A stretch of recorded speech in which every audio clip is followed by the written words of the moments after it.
Good morning. My name's Michael Castillo, senior editor at Forbes.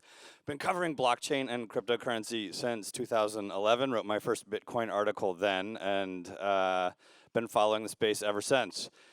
This is what they call vamping. I'm looking forward to be speaking with the two co-creators of blockchain today, Stuart Harber, who will be joining us on stage now, and Scott Stornetta, who is joining us remotely. We are going manual today with the handheld microphones for you, kind sir. And I wanted to start things off here. Go ahead and have a seat, Scott, or Stuart. We are... Was that planted? That's a good question. I wanted to do a quick mic check. Scott, are you there? Do we have Scott with us? Doesn't look like Scott. I have, in fact, had a chance to have some amazing conversations with Stu here, and I assure you, having half of the co-inventors of blockchain is more than we need. So I'm a big fan of as a writer, as a storyteller, of making sure that narratives have through lines, that there's a sense of consistency that connects everything that happens. And at an event like this, the through line, the narrative, is our title, Imagination and Action. And I just wanted to take 2 seconds here and just read something before I turn it over to Scott. So Yeah. Scott says on Signal to me that it lists his Zoom panel, display lists him as a panelist. Interesting. So he thinks he's here, but we're not able to hear him. So we'll let tech support try to connect our other speaker here. The speaker's name is Scott Stornetta. I wanted to kick things off with a little bit of an homage to the concept of imagination, with the spirit that this could be something that can be with us all through all the events throughout the day. I think part of this you'll recognize very clearly, but you may have never heard the whole context. In 1929, Albert Einstein had this to say about imagination. I believe in intuitions and inspirations. I sometimes feel I am right. I do not know that I am right. I am enough of an artist to draw freely upon my imagination. Imagination is more important than knowledge. Knowledge is limited. Imagination encircles the world. I love that quote, and I love using it to introduce Stu today, because Stu is a master of imagination. I think he's thought of as the creator of blockchain, a technology, but he's Co-creator. Co-creator, thank you. He is an artist in his own right. If you could kick us off with one of my favorite backstories ever, tell us how you got, and I'm going to require you in 2 minutes or less, from being an American juggler in Paris to co-inventing blockchain. 2 minutes. Counting down. So I was in fact earning my living as an American juggler in Paris. This was right after college. I wasn't sure what was next, but after enjoying that for a while, I went back to the States, came back to the States for grad school, and first in mathematics, then ended up with a degree in computer science, specializing in theoretical cryptography. My first job was at Bell Communications Research, then the very newly created Bell Labs of the local phone companies. I got there in late '87. A couple years later, I was a seasoned veteran, and there was a new hire named Scott Stornetta. Scott, you on to pick up the story? Scott is on. Hi, Scott. Welcome to the room virtually. You hear me? Loud and clear. Thank you so much for joining us. Glad to hear that you're healthy enough to be on camera. Why don't you pick that up and help us connect that final dot? So how is it that you and Stuart first started working together? A quick backstory here would be great. So I I was at Stanford getting my PhD in physics, actually. And I don't mean to tip the scales on that Stanford MIT discussion, because I started in 1977 at MIT, so I'm all in favor of perhaps between Stanford and MIT dividing the world. At any rate, I came back east to work at Belcor, and I had been obsessing about a problem that I did not know how to even, not much less solve, but even approach. And that was, I was very concerned about the fact that all the world's records were going digital. And I knew how easy it was to alter a digital record after the fact.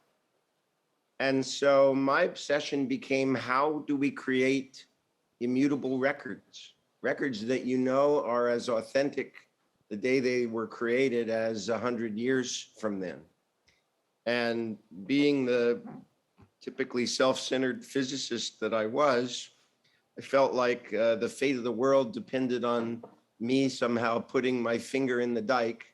And, you know, as physicists have egos, I felt that surely I could figure out the solution to this problem.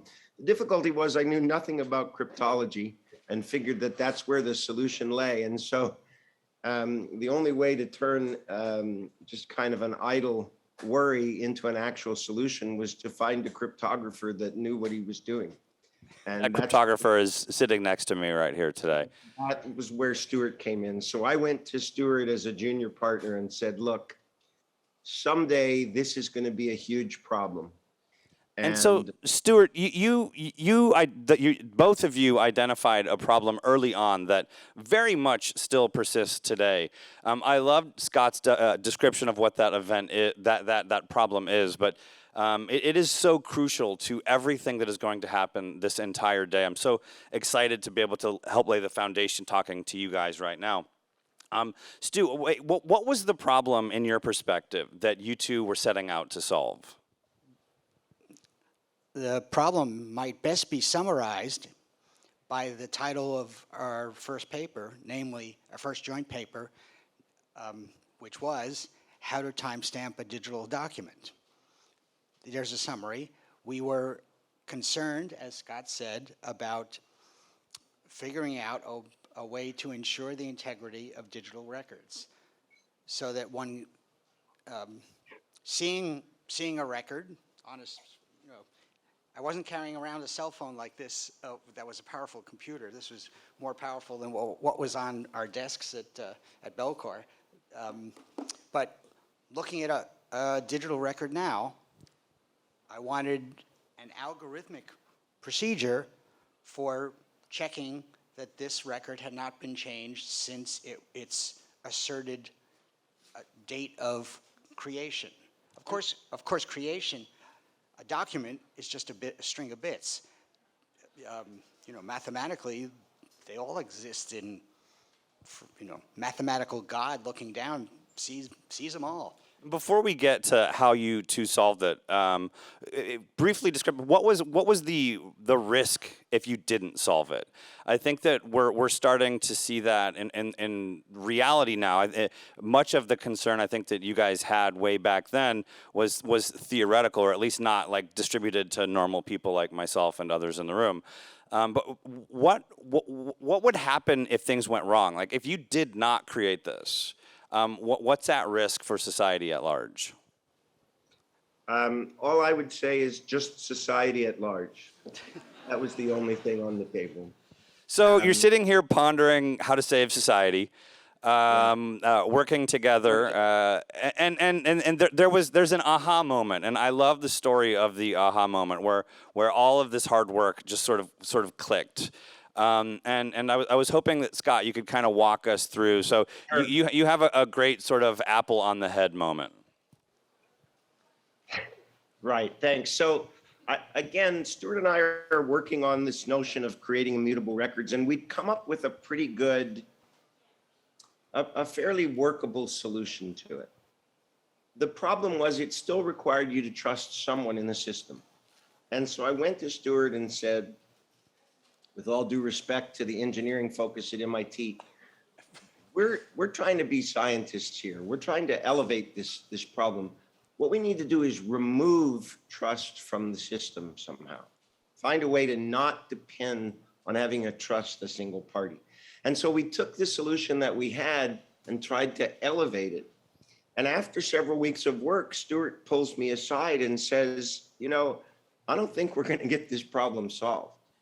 And I'd sure like to get a publication out of this anyway. So why don't we turn the problem on its head, and why don't we try to prove that you can't remove trust from a system? And so we started our way down this path of proving that there has to be someone in a system that you trust. And one day after working on this, my wife and I and our 2 young children went out to the local Friendly's restaurant. I think people in the Northeast might recognize Friendly's as about as middle class as you can get. And while we're waiting in line for a table, and normal people, of course, chit chat while they're waiting in line. Instead, I'm obsessing about this proof. And the proof went something like this. If there's 2 people that are working on a digital record, well, they can collude. And so you need a 3rd person to be looking over their shoulder to make sure that they're not cheating. But what if they draw that 3rd person into the collusion? Well, then you need a 4th person looking over their shoulder. And, you know, the argument was a sort of turtles all the way down kind of thing, that it was ridiculous to imagine just having to always extend this to the next person looking over the next person's shoulder. And since obviously it would be absurd to extend that to infinity, that you can't solve the problem. And it was really just like in the movies, an aha moment for me, at least, that I realized that the problem statement was in fact the solution to the problem. Namely, that if you linked the records together of all the participants in the system, you could make essentially all of the world a witness to the problem. And so the collusion involving everyone in the world was in fact the way to remove trust from a system, the way to decentralize trust. If anybody wants to make a pilgrimage to the Friendlies, reach out to Scott. I'm sure he can show you where that was. We'll do an event there someday. Stuart, tell us a little bit. So first of all, just to make sure everyone's on the same page, what year was the paper published, and what was the initial reaction? Was it what you expected? Was it a little anticlimactic? Walk us through what it felt like after you had published that paper. So Scott had knocked on my office door soon after arriving at Belcour, early fall in 1989. We started working on the problem. It took us a little while to get from the aha moment that Scott just described to figuring out his description did not include any details about linking the documents together and proper use of cryptographic tools and so on. But we did work that out by at some point spring 1990. And we submitted a paper to the crypto conference. That's crypto as in cryptography or cryptology. Thank you.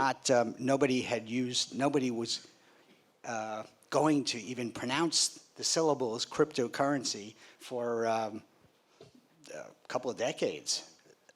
Was the reaction what you expected? Like, did you guys know that you had discovered something that was potentially significant historically, and was the reaction what you expected, or was there a little difference there? So I was the one who gave the talk at Crypto between Scott and me, because that was my seasoned professional that I was. That was my professional community, unseasoned actually. And so I gave the talk. We had what we thought was a solution to a very important problem. It was, nobody had actually addressed the question in the way we did, namely removing trust, removing the necessity for a central entity in mechanisms for ensuring the integrity of records. And So set the stage for us in that room at that moment. Was it standing ovations, cheers? Oh my gosh, they're going to change the world. Was it crickets? Did it take a while for people to realize? Obviously, we're working our way to you guys being mentioned. Is it 4 times in the Bitcoin white paper? But between then and the publication, what was that like for you? What was that like for the technology itself?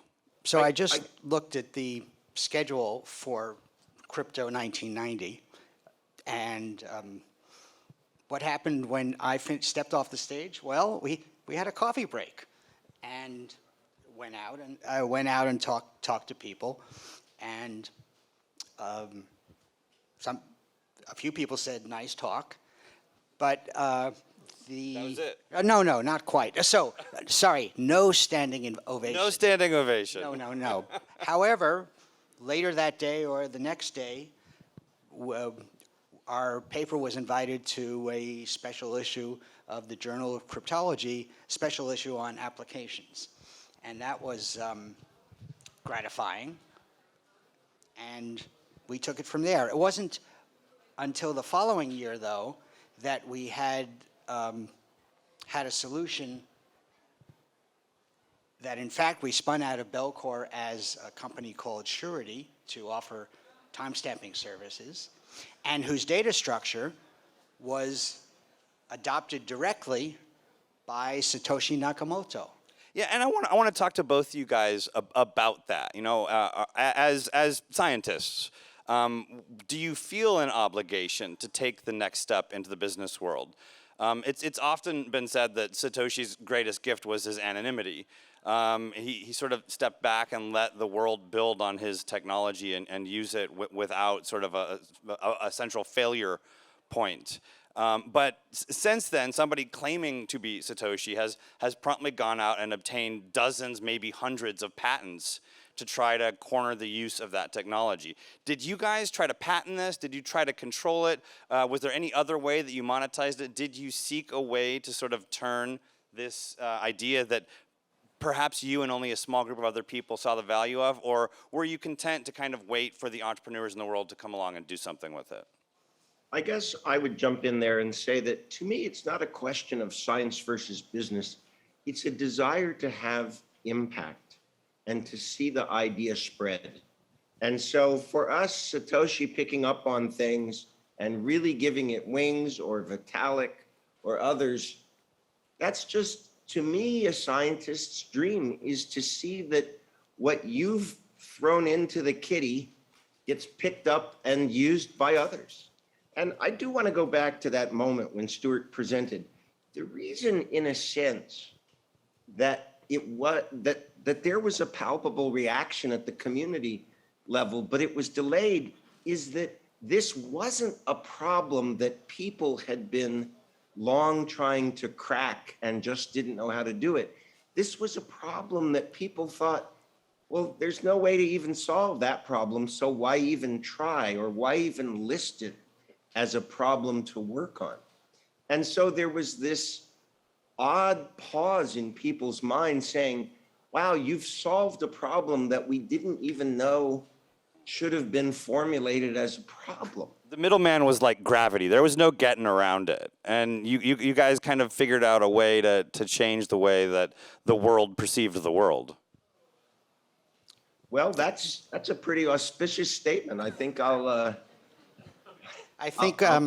Scott, you and I should adopt that next time we appear on stage, maybe physically together. So, but you have in fact both pursued some business implementations of the technology, which I think is cool. I love that you don't place sort of science and business in enmity, but see them working together. There is sometimes a pure scientist that comes up with ideas and gives them to the world or sells them to the world.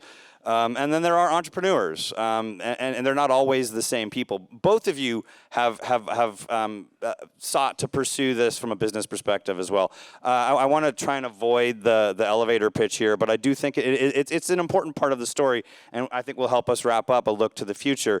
So what have you both done to sort of monetize this? I was talking about the question of patents, but there's so many other ways that something like this could be monetized. So in fact, we were young researchers at Belcor, so we had no choice, patents or not. New ideas were patented by the Bell system diaspora. At that point, it was only Bell Labs and Belcor, but since then it's metatasized. But so Belcor did have a couple of patents which are the foundational patents for blockchain technology. Of course, now they're no longer in force. But in any case, we convinced Belcor management well, first we tried to commercialize this as a service for the phone companies. For various reasons, that didn't work. And Belcor, in its infinite wisdom, allowed itself to be convinced to let two kids try and make a business out of it. Can you unpack that statement, the patents are no longer enforced? I think that's an important one. Did Satoshi have to come to you guys and ask permission before he cited you in his white paper? How did that whole thing play out? When did the patents stop being enforced? I don't remember the exact date. It would have been, but I believe they were still in force when the genesis block of Bitcoin was created. But I believe, depending on your definition of when Bitcoin started being properly noticed in the, you wrote one of the first articles about Bitcoin. What year did Bitcoin first appear in the Wall Street Journal? Do you know? Depending, well, with Wall Street, that's a different question. 2008, 2009, depending on where you put that origin point. Scott, do you think was your patent still being enforced when Satoshi published his white paper? Certainly by the time,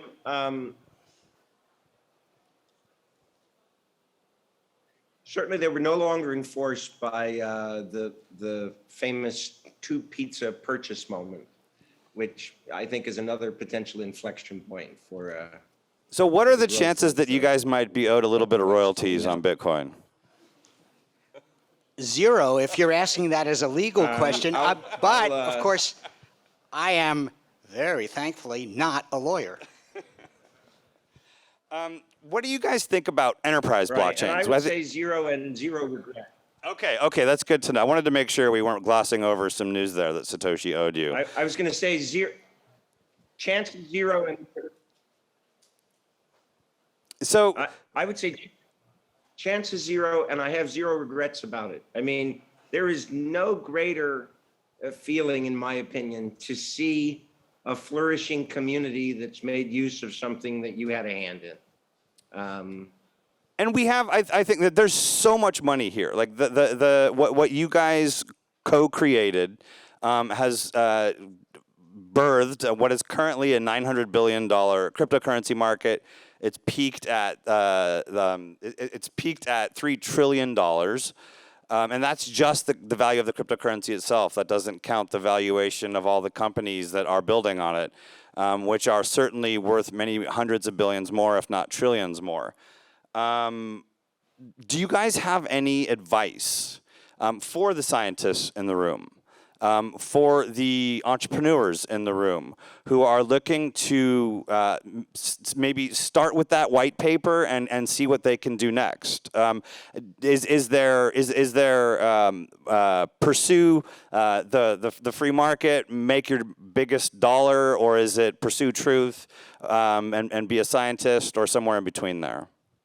Depends on your temperament. Do what you like, do what you're good at, try your best, and, motherhood and apple pie. I really think it's about making the world a better place. I come back to impact. There's not a adversarial relationship between business and science. And I notice in passing that MIT has the key letters of impact in it. So, one of the phrases that's really inspired me is a statement by a famous architect, city planner named Daniel Burnham. And he says, make no small plans. They have no power to stir men's blood. And we can substitute men's for something appropriate in today's language, but it was a century and a half ago. big ideas continue to inspire other people to create big ideas. And that's how we all grow this space together. That would be my advice. Make no small plans. Well, I'll reiterate that. I hope that that resonates throughout the entire event today as you're going to all the different studios. Please join me in thanking Scott and Stuart for being with us on stage today.